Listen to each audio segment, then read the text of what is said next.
giving our enemies aid?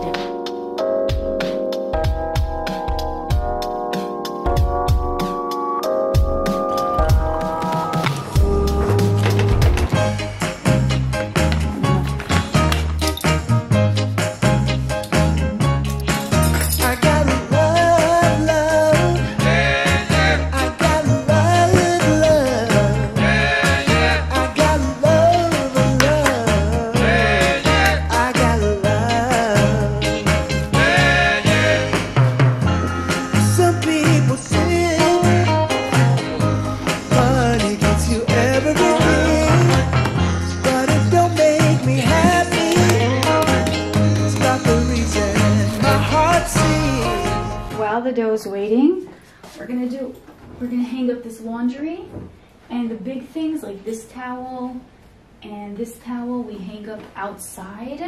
Okay, our sheets and stuff like that also will hang up outside. Okay.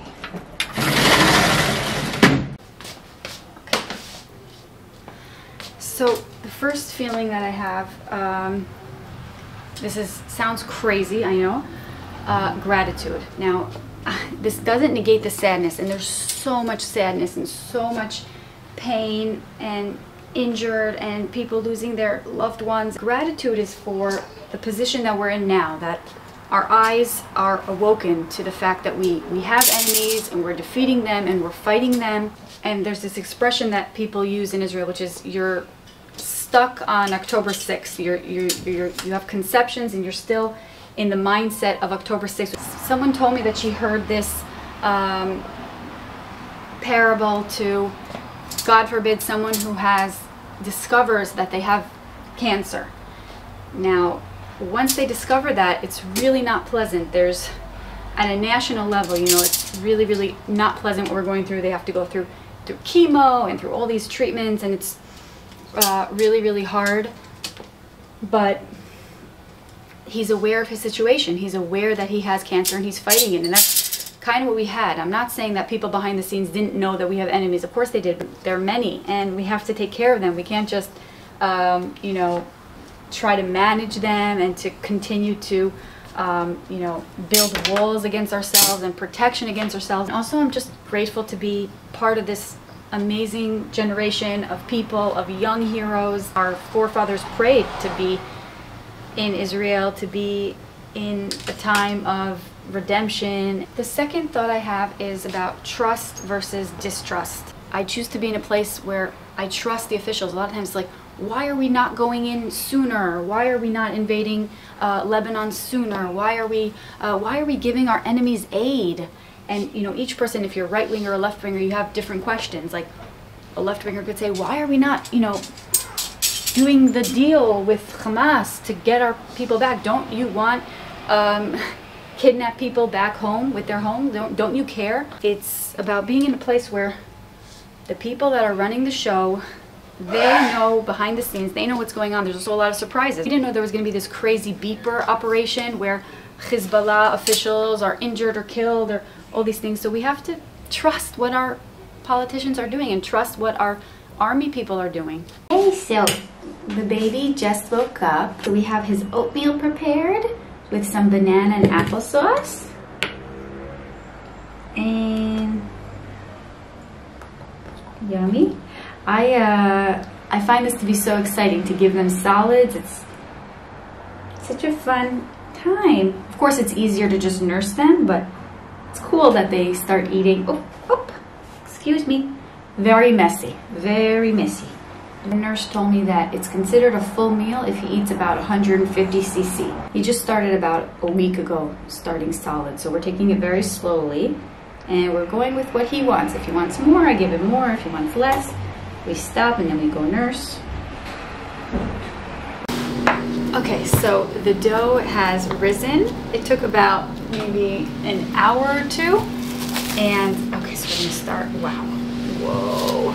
And the third thing I wanted to talk about is our reserve soldiers, our reservists. The army depends on these reservists, people that finished the army 10, 15, 20 years ago, and they have families, they have lives. Some did 100 days in the last year, some 200 days.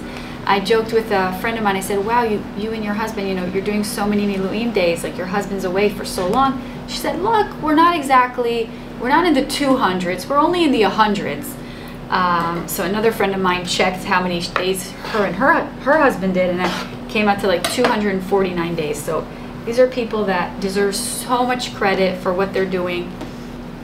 And it's like leading a double life, right? They're in the army, serving their country, then they come home, they have to get reacclimated to the environment, you know, things change, they're kids, it's really a lot. And it reminds me of, like, someone said that, you know, during World War II, there were times when people had their husband away overseas for a few years and stuff like that. So, but yeah, it's really hard, especially when you're used to your husband being so involved, and fathers today are so involved with the kids, and the army can really use soldiers. We have soldiers that were killed, soldiers that were injured, so they really need these people. And the more soldiers we can get, the less pressure we put on these combat soldiers who today are so much needed, and they do 200 days. Hopefully we could get more soldiers in the loop. They can, you know, need to do less days. See, her husband's away, so you really have, there's really so many people that you can do good for and give food or contribute. You're supposed to leave a little bit of space to let it rise into. The kidnapped. Oh my gosh. 101 hostages are still there, still being held captive. One of the moms of the captives said that, imagine, and this I think happened to everyone, where you have your kid, you take them to some playground or something, and then all of a sudden you can't find your kid. And that did happen to me a few times. And there's that 1 minute or 2 minutes where you can't breathe and you're looking for your kid. So she said, imagine what, you know, the families have been going through for so long. The problem was also that a lot of times when you wanted to show support of the hostages, it meant that you were protesting against the government, and there's disagreements, and they kind of said, like, you know, you don't care about the hostages. We who want the deal, we're the ones that care about the hostages, when in reality everyone cares, but just people have different opinions about what should be done. We're really winning the war, and I hope that we get our hostages back soon. Definitely this war instigated kind of like a cultural and identity reflection. You know, as Israelis, as Jews, what does it mean to be Jewish? What does it mean to be an Israeli? A lot of people have, you know, grew closer to our tradition and realizing that before anything else, we're Jews, and what does that mean to be a Jew? We got invited to our friends, and I want to bring a special 4 challah. 4 just comes out a little bit prettier, it comes out a little bit higher up, so I'm going to make this one into 4. So I'll show you how to do it. Second over, first to the middle. Second over, first to the middle. Second over, first to the middle. Second over, first to the middle. Second over, first to the middle. Second over, first to the middle.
sides in. Thank you, and yeah, please. What I'm gonna pick out? The wine. Wine.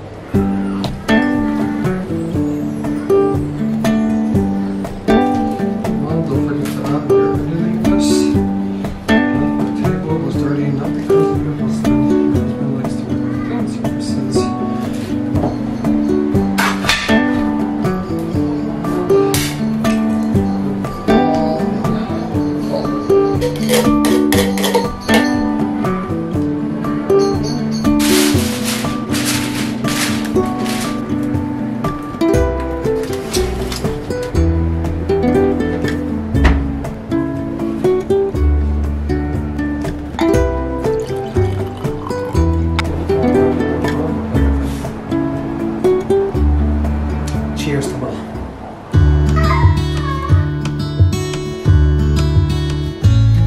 So good, this meat. It's really delicious. And half of it we're going to freeze for the next Shabbos. Okay, 30 minutes.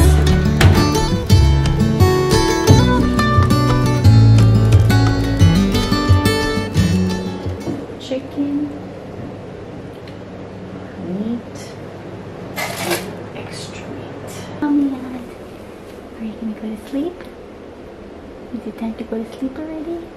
Yeah? Time to go to sleep.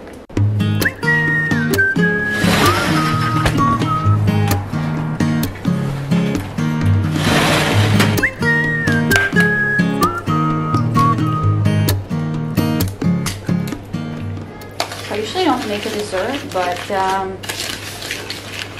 they asked if I could make a cake for a bris that is taking place. So my go-to is cookies. I asked if cookies is okay, and they said that I can make cookies.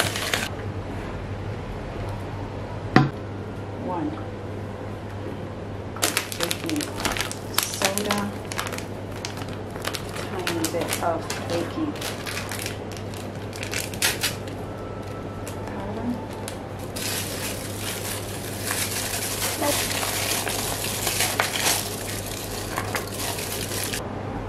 This is instead of chocolate chips, but I guess I didn't smash it well enough, so it's going to be large chunks, but everybody likes large chunks also.